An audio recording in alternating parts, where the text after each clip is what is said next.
Welcome, ladies and gentlemen, to a thrilling match between Get Out and Othello. The stakes are high, the history runs deep, and both sides are pumped for the match. On one side, we have Jordan Peele managing Get Out in green with good-hearted and gentle Chris as their captain. On the other, we have Shakespeare as the manager of Othello in white with the strategic and mysterious general Othello himself leading them forward. Both teams need this victory, their captains and managers willing to do whatever it takes to come out on top. The real question is, will Peele's team follow or subvert Shakespeare's groundwork in depicting their team captain?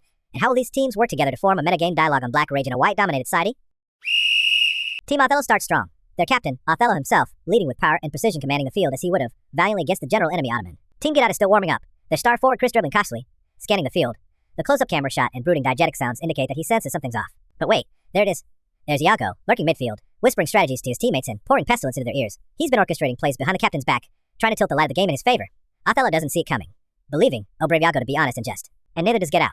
Chris is surrounded by the sweaty white bodies of Othello's defense setting him up for a trap most foul. But they can't keep it together. Othello's got the ball, and they're moving it up but oh. He fumbles. This is his second fit of per play this game. The word is his manager keeps him on despite frequent lapses to show the dichotomy of a revered athlete against a humane, weaker side. But Iago must really be working overtime, metaphorically, planting seeds of doubt in Othello's mind. Boy howdy, is he really screwing up the game for his team's captain. This may be exactly what the manager wanted him to play though, to show how easily one can be rooted from their supposedly well-held beliefs. And it's working. Othello's losing his confidence, his own mind turning against him, flipping from one perspective to another. Thinking that thou art just and thinking thou art not. But Get Out can't seem to keep it together either. Chris is dealing with his own deceptive team member Rose, who he thought he could count on as his #1 striker, who so far has been passing clean assists, passes the ball right to Iago, an accident I must say Chris presumes it as. But no, the camera settles. The audience rides in an ominous note. I mean, it's even like the clouds gather around to darken the pitch. You know I can't give it you. She mouths into Chris through the heat of the game. The audience guess. Peele has revealed a pivotal plot point, and from here, it seems it will all go downhill. But Iago's open, and Desdemona's open too. What a pass that would be. Straight from Iago to Desdemona and she could score. But no, what's this? He won't do it. Instead to Rodrigo, steady now, and a pass to Desdemona from Rodrigo. Oh, and it's intercepted Get Out's midfield, colloquially known as the armor to just have the ball, the field of play. I love it. But they want pass to Chris, know they're keeping it between themselves as Iago is his ploy. Yes, it seems that, in following him Iago follows but himself. It appears Shakespeare has moved Iago as his own pawn upon the field, a blatant display of the ease of deception, and how frivolously such a seed is held within such a heart, one that he will never wear upon his sleeve, for dust to peck at. Moving it steady up the field. Missy shoots to score, and what a kick. Sink, she shouts in a catharsis of pent-up tension, and it's straight to the goal, or maybe to Chris, it's hard to tell, but Chris is distracted. Ooh, that looked gnarly. Chris has just been careening to the goal with the ball. Now he's in the sunken place, haha. Looks like Chris is out for the rest of this half. Cascia's not faring too well either. The camera work is shaky, and the background mise-en-scene forms a cacophony of flittering distractions. His teammates are beating down on him, especially Othello. What's the matter that you unlace your reputation thus? He's saying, and he's been subbed off. Cascia's out. Nevermore be officer of mine, Othello tells him, his heart turned to stone. He's filled with tyrannous hate, and Desdemona's getting the brunt of it, Othello wishing to let her rot and perish and be damned tonight. With none such a fight, spare the meek comment. I never did offend you. She nods obediently to Othello's orders, moving into position, and attempt to complacently prove herself to him. She can only define herself through Othello. Oh, and it looks like similar fissures are splitting it out apart. But Peele has subbed out the defense, sometimes called the housekeepers of the team. But what's this? They look just the same. They're acting real different, though. Yes, they're definitely trying to tell Chris something, however they just can't seem to get the message through to him over the chatter of the midfields. But the message Peele is trying to get through has become increasingly clear. This change represents a loss of agency and how this has smothered the self-love black men could have for themselves, leading to seemingly necessary outbursts of desperate self-expression, often incorrectly perceived as unchecked rage or destructive tendencies. Rose is coaxing him down, assuring him no matter what, he's one of her favorites.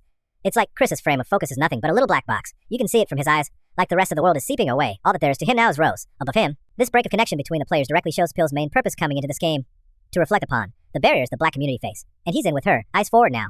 There's nothing he can do. Despite his rage and anger, he is condemned to the confines of Rose's wishes for him, as physical as they are metaphorically represented by Peele. Othello's still not happy with his team. He's got the ball, but there's no good option there for him. Cascia's out. He can't trust Desdemona as her visage is now begrimed in black, and Iago's urging Rodrigo to stay back.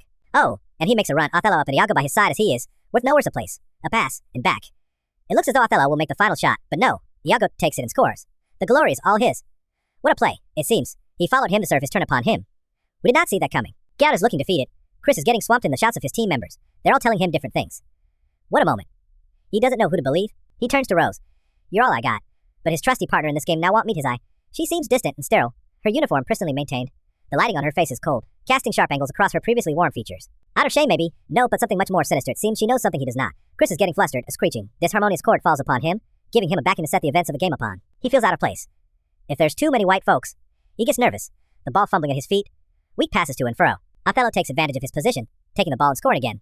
He thinks he's coming out on top with the help of honest Iago.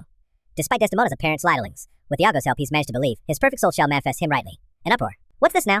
In the midst of a stunning play from Get Out, Chris has been injured. Looking at the replay now we see the midfield passes up to Rose, and her back to them once in position, and they charge forward. A twinkle plays through the audience, adding an ease to the already unsettling blue-black tone pitch, shadows dousing them intermittently, giving their faces a uniquely unhuman quality. Like an immovable force they take the ball up the field.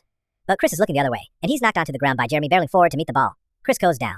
The camera replays once more, positioning Jeremy in the top of the screen, giving him a powerful and uninvolved ambience. He pleads, I wasn't going to hurt him.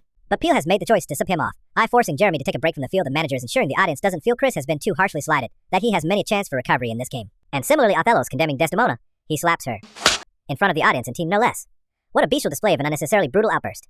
Shakespeare has sent her off too, likely to demonstrate to the watchers of the game her place in regards to the team captain as subordinate to his wishes and whims. Even when such violent whims stem from nothing spare. Jealousy.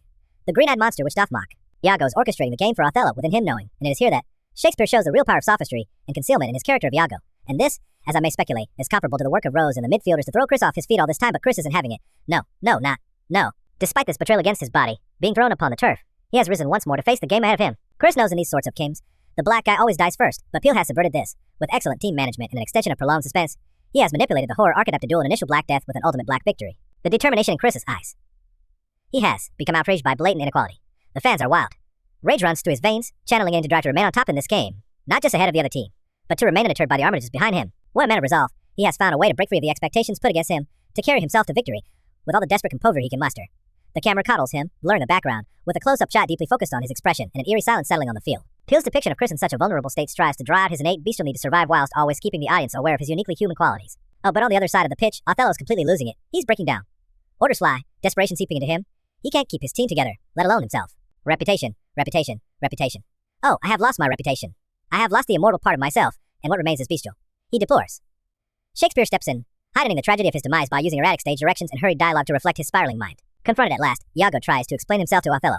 And it's not what it seems, that he is not what he is, but Othello sees through this lies this time, as Chris has roses, coming at him full force. Iago flees the pitch, the fear in his eyes. Othello's rage is raw and pure, unadulterated anger. Shakespeare has worked to make this interaction have an air of finality and necessity, and that's just how the audience feels. The rush camera angles and flitting perspective, accompanied with a jarring racket creating tension and suspense, heightening the overall panic and distress. Fans are not pleased. Othello's vulgar display of fury has turned them off the game. What a rash and most unfortunate man. Meanwhile, Chris through sheer resolve dismantles Rose's control over him. The score reaches a climax.